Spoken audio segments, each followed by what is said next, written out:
FZS বাইকটাকে নিয়ে অনেক বেশি প্রতারণা হচ্ছে বাংলাদেশে, যেটা আমরা সাধারণ ক্রেতা যারা আছি, আমরা যারা বাইক চালাই, আমরা এটা জানি না, অনেকেই জানি না। এবং আমিও একটা বাইক কিনছিলাম, এই বাইক আমি একটা সেকেন্ড হ্যান্ড কিনছিলাম। এই বাইকটাকে ঘিরে যে প্রতারণাটা হচ্ছে সব জায়গাতে, সেটা হচ্ছে, আমি একটু ব্যাক ক্যামেরা দিয়ে আপনাদেরকে দেখাই। এই যে বাইকটা, এটা হচ্ছে এফজেডএস।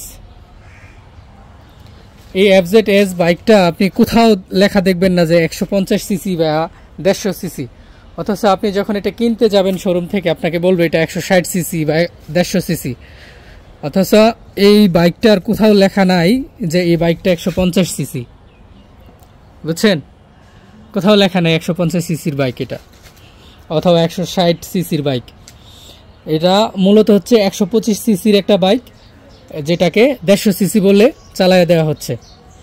এবং আমি এই বাইকটা যখন কিনছিলাম, আমি এটা সর্বোচ্চ গতি 115-এর উপরে তুলতে পারি নাই, যার জন্য আমার কাছে মনে হয়েছে যে এটা 150 সিসির বাইক না।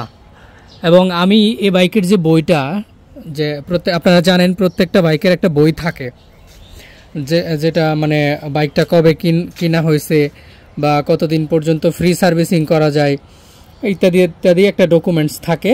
ওই বইয়েরও কোথাও আমি এটার 150 সিসি লেখা পাই নাই। আপনারা যদি কেউ পেয়ে থাকেন তাহলে অবশ্যই একটু জানাবেন কমেন্টে। আর এই যে বাইকটা, এটা এমনিতে চালানোতে যথেষ্ট কমফোর্টেবল ফিল হয়।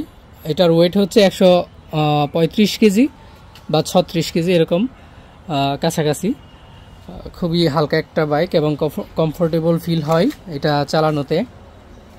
তো এই ছিল আজকের কথা, আপনাদেরকে সচেতন করার জন্যই মূলত ভিডিওটি করা। এটা মূলত 125 সিসির একটা বাইক, যেটা বাংলাদেশে চলতেছে 150 সিসি বলে চালানো হইতেছে আর কি, যেটা মোটেও 150 সিসির বাইক না। আমি যদি আপনাদেরকে আরেকটা দেখাই, এফজেডএস, এটা হচ্ছে এফজেডএস। এই এফজেডএস বাইকটা, এটা হচ্ছে ওই বাইকটার আগের ভার্সন যেটাকে বলে। এই বাইকটাও সেম, এটার কোথাও আপনি লেখা পাবেন না যে এটা 150 সিসির একটা বাইক। এই বাইকগুলো মূলত হচ্ছে 125 সিসির, কিন্তু আমাদের দেশে এটা প্রচার করা হচ্ছে যে এটা 150 সিসির বাইক। আর আমার জানা মতে 125 সিসির সব থেকে বড় বাইক হচ্ছে এফজেডএস, যেটাকে 150 সিসি বলে এতদিন চালানো হয়েছে। 125 সিসি সেগমেন্টের বাইক যদি আপনারা কেউ নিতে চান, তাহলে অবশ্যই আপনাদের ফার্স্ট চয়েস হওয়া উচিত এফজেডএস ভার্সন 2। তো এই ছিল আজকের ভিডিও। সবাই ভালো থাকুন, সুস্থ থাকুন। আসসালামু আলাইকুম।